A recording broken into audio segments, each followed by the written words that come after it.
Hi guys, I hope you all are doing good.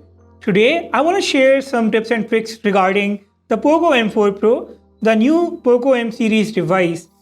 The tips and tricks that I'm going to share, the existing MIUI or the Poco users might find some of these familiar, but make sure that you do not mind that because these tips and tricks are for all the new Xiaomi MIUI or the Poco owners. And before I start the video, make sure that you have hit the subscribe button, and if you find this video useful at some point, do hit the like button as well. Let's first take a look at the camera tips and tricks. The camera application of this phone is feature rich, and I would like to show you how to capture high-res photos. By default, your phone will not have the 64 megapixels option appearing here. The 64 megapixels option will be under the more options, and you will have to bring it to the camera tray if you want.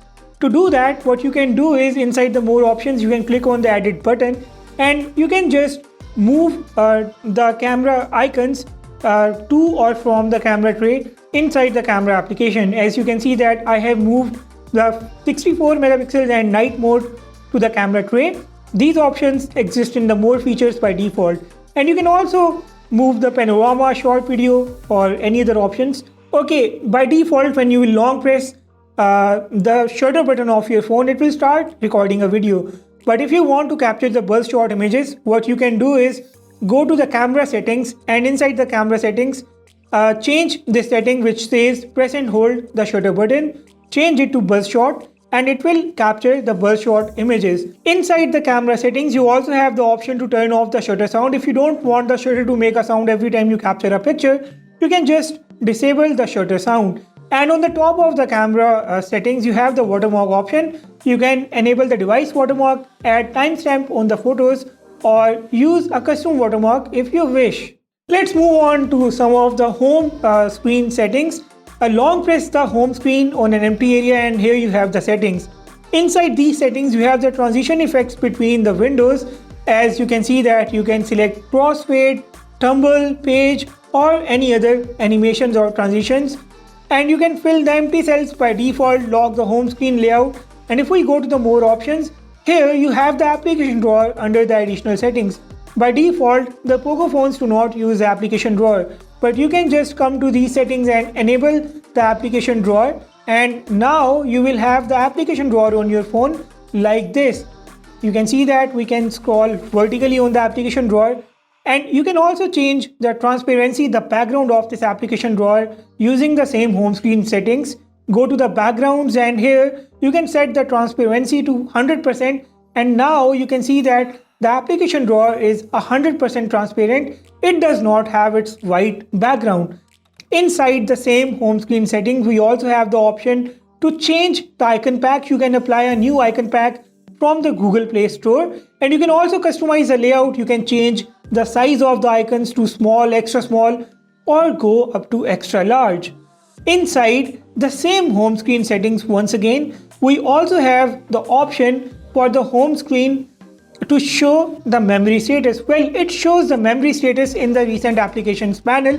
Before I show you that, you can also see that we have this option to disable the Google Discover on the phone. If you don't want the Google Discover to open up every time you swipe towards left on your phone, you can disable it. And let me show you how the memory status works. If you go to the recent applications, you can see the available RAM status on the top right corner of the screen. This is how the memory status appears. Now that we are in the recent applications panel, I would also like to show you how to use the multi-window on your Poco M4 Pro. Long press any recent application and click on this split view icon, and now choose another application either from the recent applications panel or open it from the application drawer. You can see that now I have the Google Chrome and the YouTube application running at the same time on my Poco M4 Pro.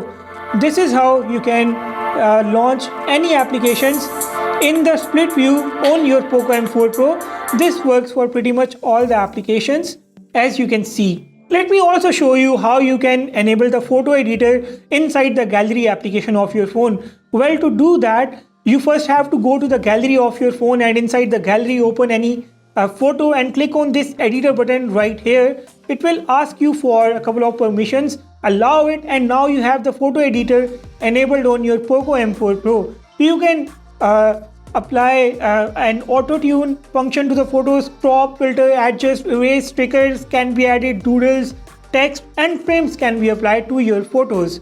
Well, let's move on to some other tips and tricks. How to capture a screenshot on your Poco M4 Pro.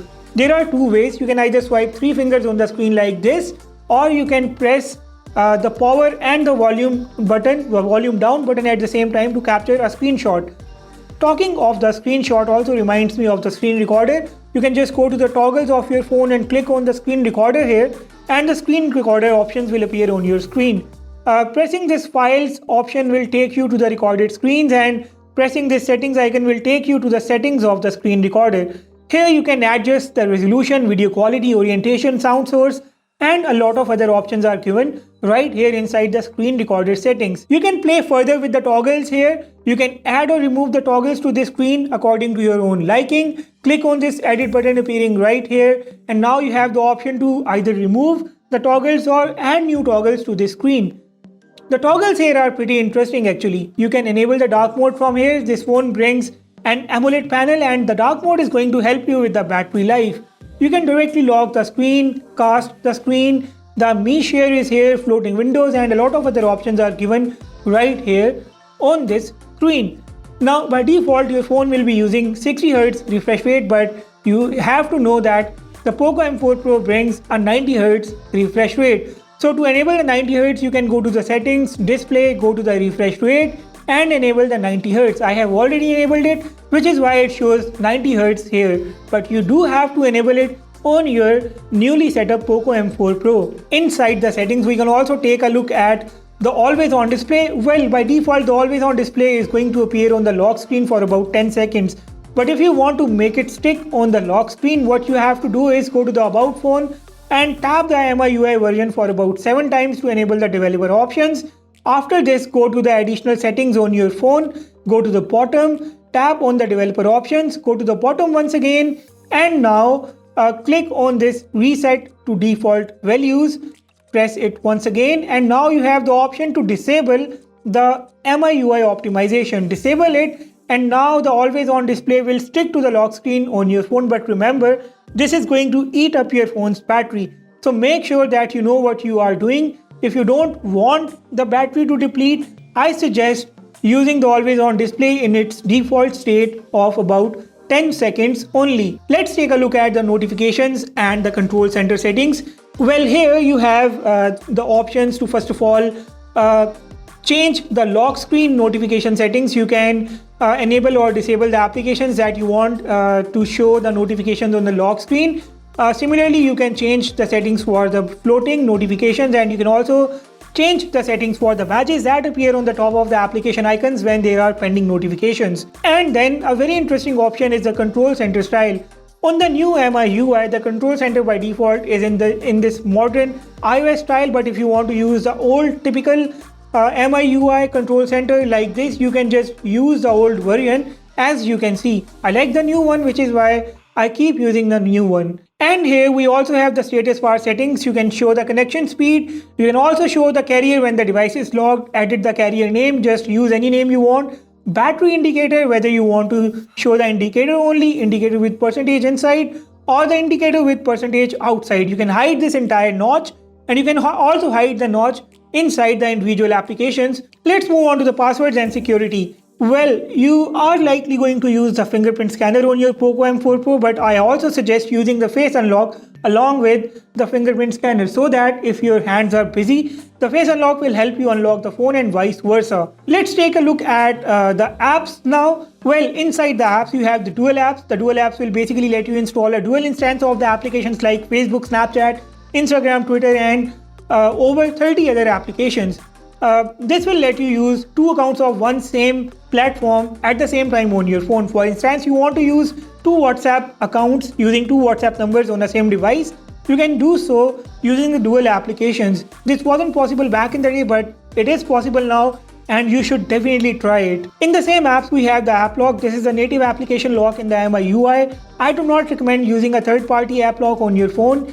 If you want to use the application lock, make sure that you use this native app lock of the MI UI on your Poco M4 Pro. Taking a look at the additional settings now, inside the additional settings we have the full screen display. To enable the full screen gestures, you can enable the full screen gestures from here. You can see that the buttons are now gone, and if you want to hide this navigation gesture indicator, you can just hide the full screen indicator, and now the indicator will be gone as well. You have a very nice looking full screen on your Poco M4 Pro now. And here is a little tutorial to manage your phone using these gestures. But if you just want to use the buttons, you can switch back to the buttons any moment you want. Next up are the gesture shortcuts to launch the Google Assistant.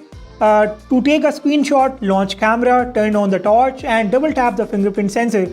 You can just change the settings for these gestures according to your own liking. There is one-handed mode in this phone. You can enable the one-handed mode if you want to use it. This is handy if your hands are busy and you have to use your phone with only one hand. Next up is the memory extension. The memory extension basically adds 2 gigs of RAM to the existing RAM of your phone. It basically takes 2 gigs from your phone's internal storage and uses it as the RAM. Next up we have the special features. The special features now bring the sidebar. This is how the sidebar appears on the phone. You can see that we have some shortcuts to launch applications and games. You can edit the sidebar settings from here, whether or not you want to show it all the time, the toolbox position, games and the video application icons. We have the floating windows here. The floating windows will basically let you launch any application in the floating mode. To manage it while using another application, the floating window will appear on the top of another running application. And then we have the second space, just like its name suggests. It's a private instance for your phone. If you want to keep some data away from the main panel of your phone, you can launch the second space and install another set of applications, store your data, pictures and anything else that you want to keep in private. And that, my friends, is all with the Poco M4 Pro tips and tricks. I hope you guys found some of these tips and tricks really useful. If you did so, make sure that you hit the subscribe button and make sure to like this video as well. Also, if you have any other tip to share with other Poco M4 Pro owners, you can drop that in the comment section as well. With that being said, I will sign off and see you all in the next one.